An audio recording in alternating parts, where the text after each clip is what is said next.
Bismillahirrahmanirrahim. Alhamdulillahi rabbil alamin. Allahumma salli wa sallim ala sayyidina Muhammadin miftahi babi rahmatillah adada ma fi ilmillah salatan wa salaman daimain bidawami mulkillah wa ala alihi wa sahbihi. Allahumma salli ala sayyidina Muhammadin salatan taftahu biha lana futuhal arifin wa tufaqihuna biha fid din wa ala alihi wa sahbihi. Assalamualaikum warahmatullahi wabarakatuh. Alhamdulillah ketemu lagi sehat walafiat. Mudah-mudahan yang sakit jadi sehat, yang sehat enggak kena penyakit. Amin. Judulnya sore hari ini adalah antara corona dan diriku. Ya, antara corona dan diriku. Judulnya itu. Sebelumnya saya mau ajak semuanya baca sholawat tibil qulub. Umat Islam itu di Indonesia mungkin punya nilai yang lebih dari banyak orang lain. Karena di sini full doa. Ya, Indonesia itu full doa. Doa dan doa dan doa. Apalagi kita punya sholawat tibil qulub. Sholawat tibil qulub. Jadi kalau ada sakit itu ya sholawat. Sholawat itu obat untuk segala hal, ya, untuk segala hal. Udah hafal kan tibil qulub? Kalau pakai lagu gimana? Lagunya Bu Seha wal Afiyah itu yang paham lagu. Coba Bu Seha. Ini kan pengajian ibu-ibu, biar dikasih contoh. Allahumma sholli ala sayyidina Muhammad. Allahumma sholli alaihi. Allahumma sholli ala sayyidina Muhammadin tibbil qulubi wa dawaiha wa afiyatil abdani wa shifaiha wa nuril absari wa diyaiha wa ala alihi wa sahbihi wa sallim. Allahumma salli ala sayyidina Muhammadin tibbil qulubi wa dawaiha wa afiyatil abdani wa shifaiha wa nuril absari wa diyaiha wa ala alihi wa sahbihi wa sallim. Allahumma salli ala sayyidina Muhammadin tibbil qulubi wa dawaiha wa afiyatil abdani wa shifaiha wa nuril absari wa diyaiha wa ala alihi wa sahbihi wa sallim. Allahumma salli ala sayyidina Muhammadin tibbil qulubi wa dawaiha wa afiyatil الأبدان وشفائها ونور الأبصار وضيائها وعلى آله وصحبه وسلم. Lagi. Allahumma salli ala sayyidina Muhammadin tibbil qulubi wa dawaiha wa afiyatil abdani wa shifaiha wa nuril absari wa diyaiha wa ala alihi wa sahbihi wa sallim. Amin. Corona dan kawan-kawannya minggat. Ya, penyakit juga lenyap. Gitu jadi muslim.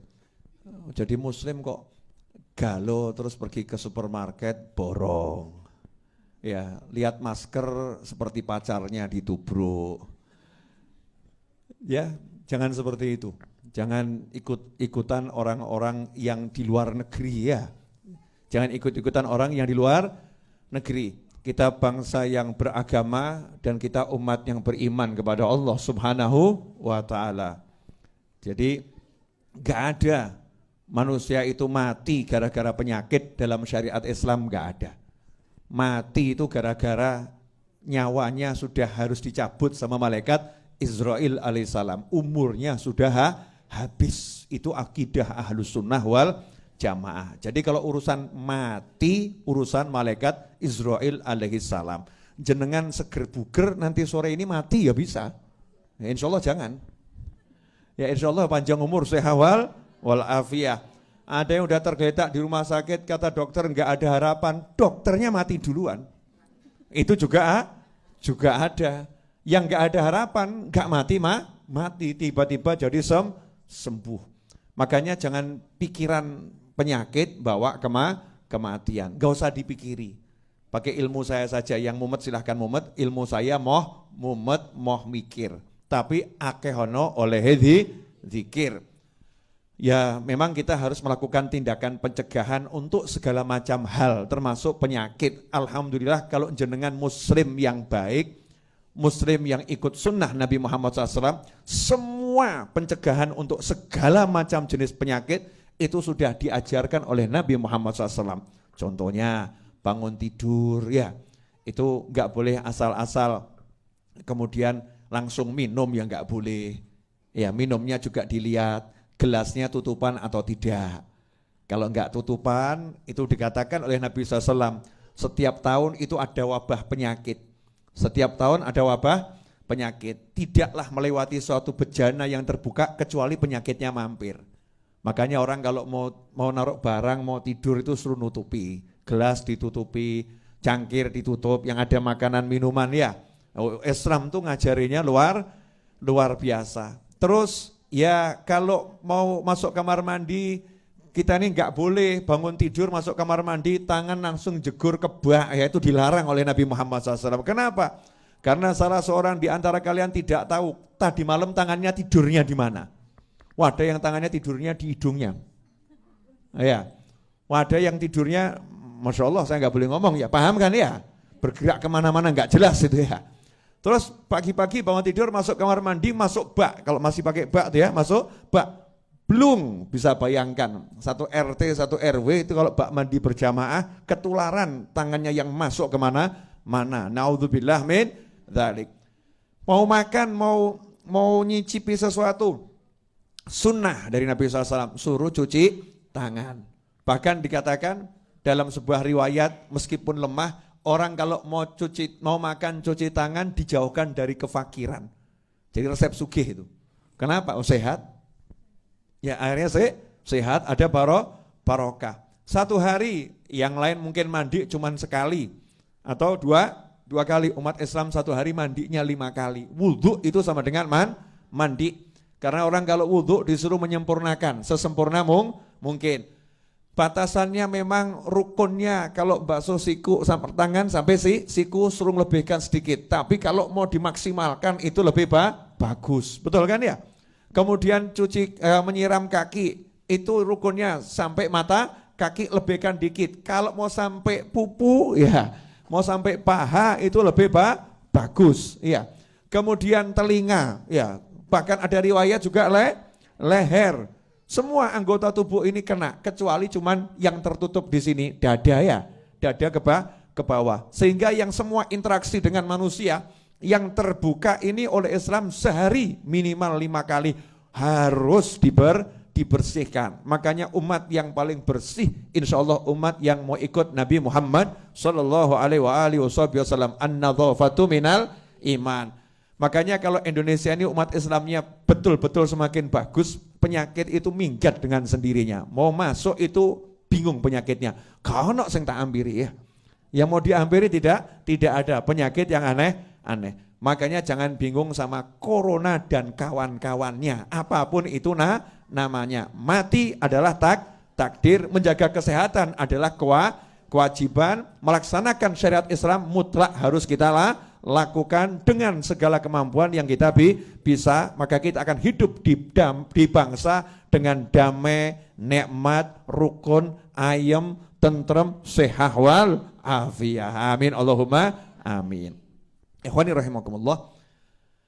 Pemirsa dimanapun Anda berada, maka saya ajak semuanya mulai sore hari ini dengungkan sholawat tibil kulub di musola, di langgar, di masjid, di majelis taklim. Bu Seha wal afiyah dan teman-temannya. Ya, sebelum mulai ngaji, setelah mulai ngaji tibil kulub ini disemarakkan, ya disemarakkan biar anak-anak kita semua pada hafal. Apalagi ada lagunya yang enak tadi. Allahumma sholli ala sayyidina Muhammadin.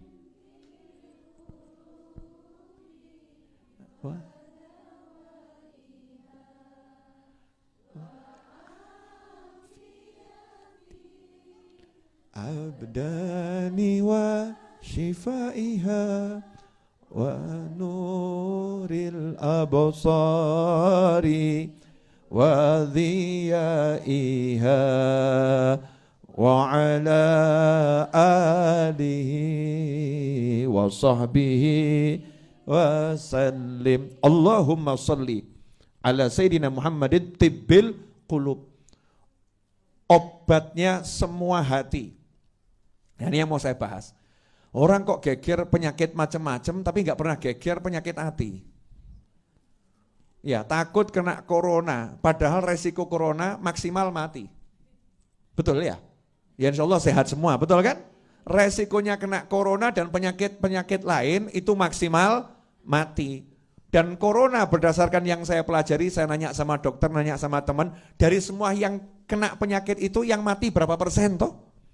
Yang mati berapa persen? Apakah seganas itu penyakitnya? Ternyata ya alhamdulillah yang sehat artinya kena penyakit masih hidup dan insya Allah bisa sembuh itu jauh lebih banyak. Betul tak betul? Makanya nggak usah mikir mati ya. Penyakit apapun itu ujung-ujungnya maksimal adalah mati. Setelah mati kalau orangnya hatinya baik, penyakitnya menjadi penghapus dosa. Penyakitnya menjadi nambah pangkat di sisi Allah Subhanahu wa ta'ala. Tapi kalau orang kena penyakit yang saya sebutkan ini, walaupun sehat badannya, walaupun kaya dirinya, begitu is dead, Masya Allah, sakitnya nggak rampung-rampung. Contoh, ini biasanya ibu-ibu suka kena penyakit ini. Maaf ya Bu, penyakit nggak bisa ngucap terima kasih sama suami. Ya pasti yang kena penyakit ibu-ibu tuh, judulnya penyakit tidak bisa ngucap terima kasih sama suami. Berarti yang sakit ibu-ibu. Bu, pernah enggak mengidap penyakit ini? Oh ngaku kan, ngaku tuh. Artinya suaminya ngasih A, ngasih B, ngasih sampai Z. Itu kalau yang dikasih belum sesuai yang diinginkan, Jadi ibu pengennya kudung warna hijau. Suami ngasih kudung warna merah, biru, hitam, ya, pink, krem, semua dikasih kecuali yang hijau. Apa kata sang istri? Kamu memang tidak pernah perhatian sama aku. Kamu pria yang tidak pernah berbuat baik kepadaku. Kamu tidak pernah mau belikan kudung untuk aku. Lah sak lemari ki kudunge sopo? Ini wanita model begini ada, ini ada nih, ada. Mudah-mudahan orangnya hadir, saudara-saudara. Ada. Resikonya penyakit ini apa? Takfurnal ashir. Kamu tidak bisa mengucapkan terima kasih kepada suami yang berbuat baik kepadamu. Resikonya sabda Nabi Muhammad SAW, kebanyakan penghuni neraka itu wanita adalah karena punya penyakit tidak bisa terima kasih pada suami. Ngeri, itu contohnya ya. Tidak bisa terima kasih pada suami. Kemudian penyakit apa lagi? Iri. Penyakit iri ini kita mungkin pernah kena atau lagi ngidap. Ya, mengidap penyakit iri. Begitu kena penyakit iri, Masya Allah, hidupnya dunia gak mungkin bisa bahagia. Apalagi akhirat. Karena orang iri itu gak pernah bisa melihat yang dia punya. Selalu lihat punyanya orang lain terus. Contoh, punya suami ganteng. Kok lihat Habib Novel lebih ganteng. Masya Allah.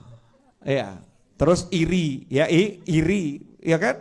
Iri. Sama suaminya orang lain ya, sehingga istrinya itu dielek-elek terus. Perempuan kok kayak gitu, perempuan kok kayak gitu. Orang kalau udah iri mengerikan, dia akan mencacat, akan mencela orang yang dia iri. Betul. Mobil contoh, lah kebetulan ibu-ibu punya mobil harganya 50 juta. Lah kok tetangga ibu punya mobil harganya 500 juta. Ibu iri. Aku kok gak iso duwe sing kaya ngono. Saya kok gak bisa punya yang seperti itu. Yang muncul apa? Itu hasil korupsi itu. Warungnya pakai pesugihan itu. Itu orangnya pakai susuk itu. Oh, mungkin dia itu pelakor itu. Makanya bisa beli mobil seperti itu. Masya Allah. A sampai Z. Mulutnya ngeluarkan hal-hal yang naudzubillah min dzalik. Itu kena penyakit iri. Di atasnya iri, lebih ngeri, dengki. Ya, dengki, ada hasad, ada hikid. Ya, ada hasad, ada hikid. Kalau hasad itu iri, hikid itu dengki. Dengki itu apa? Dengki itu di atasnya iri, lebih dari iri. Sudah enggak senang orang lain dapat nikmat yang lebih, pengen nikmatnya hilang. Contoh tadi, gitu ya, contoh tadi, lah kok temennya punya suami lebih ganteng, ya itu iri, terus plus ditungakno gendang mati. Mudah-mudahan suaminya cepat mati, biar tahu rasanya jadi janda, enggak punya suami, Masya Allah. Ini perempuan model seperti ini, yang iri dengan model apapun tadi, atau mobil, mudah-mudahan mobilnya itu ketiban watu remuk gitu ya. Mudah-mudahan masuk ke jurang, ya naudzubillah min dzalik. Menginginkan nikmat itu lenyap dari orang lain, itu namanya dengki, bahaya itu. Dengki itu mengerikan luar biasa. Kemudian penyakit lagi, ini masih saudara semua nih, rata-rata penyakit itu bersaudara. Iri, dengki itu ya, itu bersaudara. Ada penyakit yang namanya ujub, bangga diri. Belum sampai taraf sombong. Jadi ujub. Aku. Tapi dia memunculkan akunya. Gak pernah lihat Allahnya. Paham ya? Lihat kemampuan dirinya. Saya kok. Gak lihat Allah. Kalau gak saya gak bisa. Saya. Itu namanya ujub. Contoh. Ibu pinter masak. Ya. Kemudian kok nyuguhkan orang, orangnya seneng. Nyugi orang, orangnya seneng. Enak ya. Terus di hati ibu ngomong, memang aku jago masak, ahli masak, memang saya pinter masak. Tanpa merendahkan orang lain, ujub, berbangga diri, bahaya itu. Itu menghancurkan amal. Yang lebih parah dari ujub, sombong. Sombong itu bangga diri plus menghina orang lain. Plus menghina orang lain. Masaknya enak, oh iya saya, kalau dia enggak enak. Oh dia itu masaknya wah enak. Apalagi yang di pojok sana, nggak enak sambil duding gitu ya. Itu nggak enak itu. Merendahkan orang lain, an yaqiroh. Jadi merendahkan, menghinakan muslim yang lain. Itu adalah kesombongan. Dengan melihat dirinya yang punya kemampuan. Na'udzubillah min dzalik.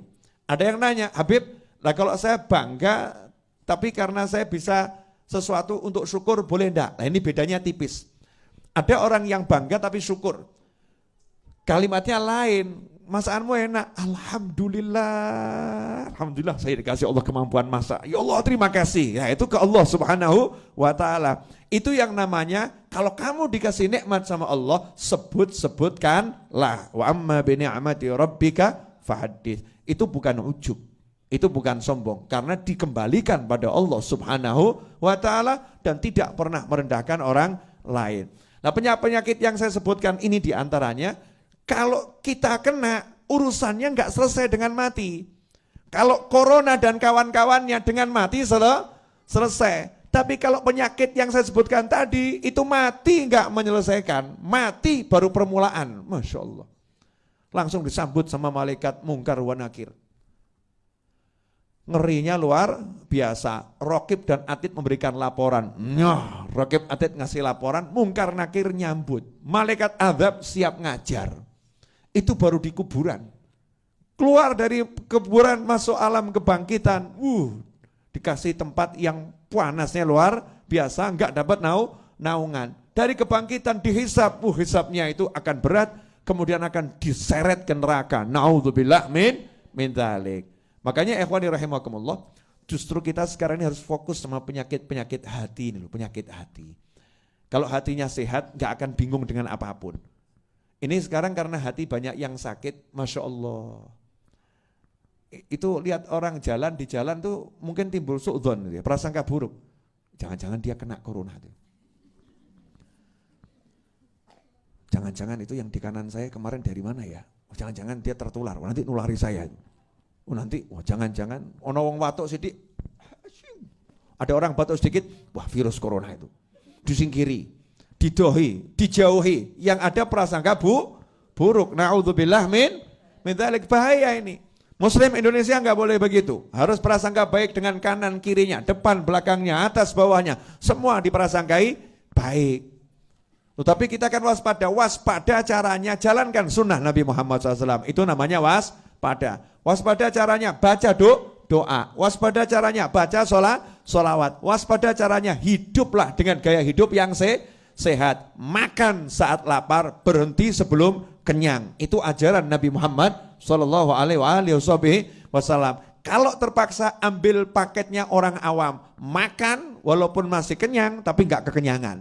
Sepertiga untuk nafas, sepertiga untuk makan, sepertiga untuk minum. Itu cara makannya orang awam. Cara makannya orang-orang yang lebih khusus, kalau lapar baru makan, belum kenyang udah berhenti. Kalau cara makannya para wali yang tingkatnya tinggi, makannya cuman sesuap sebagai syarat nyambung kehidupan. Sebetulnya enggak makan pun kuat. Tapi nanti kalau enggak makan itu syariatnya dilanggar. Syariat mau nyambung hidup harus makan. Luqaimatun yuqimna bihas sulbah. Dia terpaksa makan sesuap untuk syarat saya ini manusia, saya jalankan syariat, saya harus hidup. Dengan sesuap itu Masya Allah, satu hari kuatnya luar biasa. Seperti Imam Nawawi, seperti Imam Malik. Imam Malik rahimahullah itu cuman buka dengan secuil kurma, sahurnya dengan seteguk air. Ke toiletnya 14 hari sekali. Sementara kita ke toilet satu hari 14 kali. Masya Allah. Beda-beda tipis, angkanya sama kok.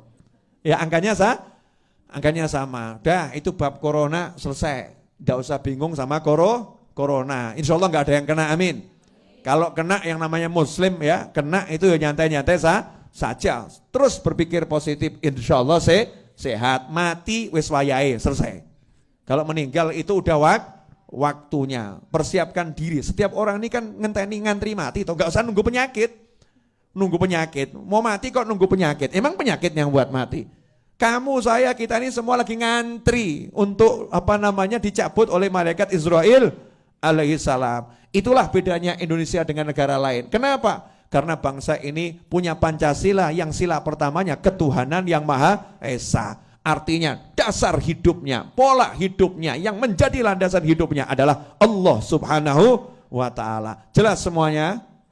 Apalagi muslimnya. Oh, itu secara umum saja harus Tuhan yang diutamakan, apalagi muslimnya. Dah cukup.